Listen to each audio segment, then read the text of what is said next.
નમસ્કાર દોસ્તો, અમે આવ્યા છે અમારા ગામની નદીમાં. આ અમારા ગામને જોડતો મતલબ ડીપ સ્લેબ છે, જે મતલબ પુલ નહીં, એમ જ ખાલી કંઈ નાળું નહીં, કંઈ એવું બનાવેલું છે, ખાલી પાણી જાય એવું. અહીંયા ઘણા ટાઈમથી અમે સરકારને કે સરપંચને રજૂઆત કરીએ છીએ, છતાં કોઈ પણ પગલું લેવામાં આવતું નથી. અને આના પર તમે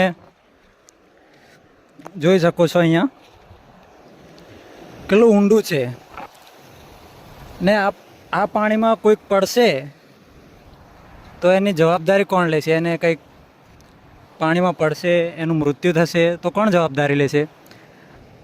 અને આ જગ્યા પર તમે જોશો બહુ બધી લીલ જામેલી છે, કોઈ માણસ ચાલતા બી પડી જાય એવી હાલત થયેલી છે આ જગ્યા પર.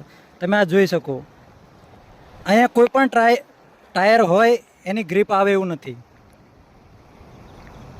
છતાં સરકાર કે જે પણ અમારા નેતાઓ છે કોઈ ધ્યાન આપતું નથી. ઘણા માણસો અહીંયા વર્ષોથી તણાઈ જાય છે, પણ એમના નસીબ સારા છે કે એ બચી જાય છે. ગાડી લઈને આવતા પેલી બાજુથી આવે છે માણસો, પણ જેને અનુભવ એ સુરક્ષિત રીતે નીકળી જાય છે, અને જેનો અનુભવ નથી આ રસ્તા પર ફરવાનો, એ માણસ ફાસ્ટ હોય તો એની ગાડી સ્લીપ ખાઈને સીધા અહીંયા નીચે પડી જાય છે. અને અહીંયા ખાડો એટલો ઊંડો છે, માણસ જેના તરતા આવડતો હોય એ જ નીકળી શકે. જો એની સાથે બાળક હોય તો એ કેવી રીતે નીકળશે? તો અમે અમારા ગામ વતી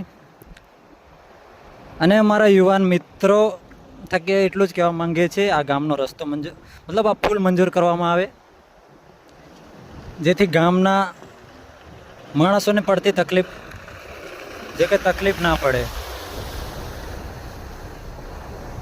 અહીંયા જે આવા મોટા સાધનોમાં બેસીને જાય એ જ સુરક્ષિત રીતે બહાર નીકળી શકે છે, અને બાઇકવાળા સ્લીપ ખાઈ જાય છે, નીચે પડી જાય છે, ઘણી જાનહાનિ થાય છે.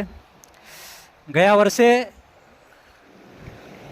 જો અહીંયા ચાલતા નીકળતા પાણી વધી જાય તો માણસ તણાઈ જાય છે અહીંયા.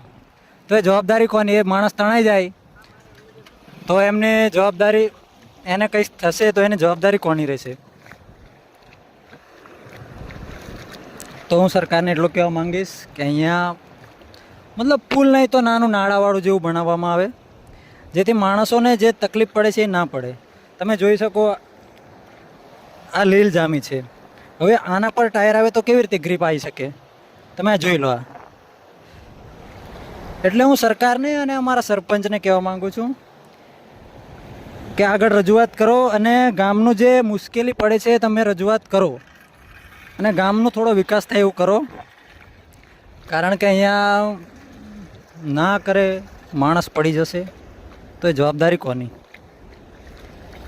એટલે સરકારમાં બેઠેલા અમારા આદિવાસી નેતાઓને પણ કહેવા માગું છું કે તમે જરા આ ગામ બાજુ પણ જુઓ.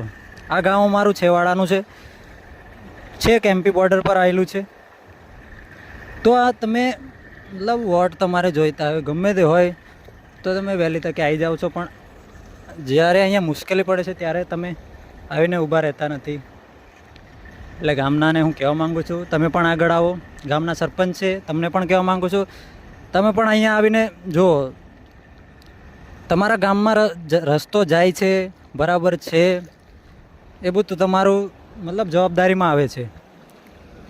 જો હવે આ માણસ આવે છે, તમે જોઈ શકો છો ઉપર પાણી જાય છે,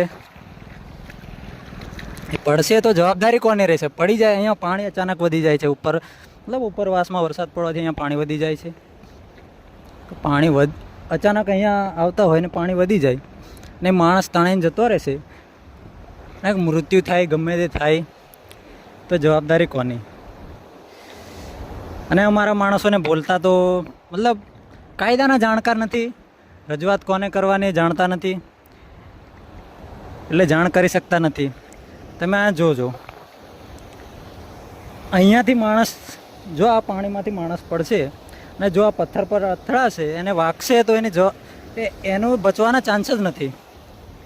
એટલે હું સરકારને અને અમારા ગામ પંચાયતના મતલબ સરપંચને, જે અમારું ગામ જેના અંડરમાં આવે છે, જે અધિકારીના અંડરમાં, એ જરા અહીંયા આવીને જુઓ અને અહીંયા પુલ બને એવું અમારા પર ભલામણ કરો. અમારું ગામ છેક છેવાડાનું છે. ખાલી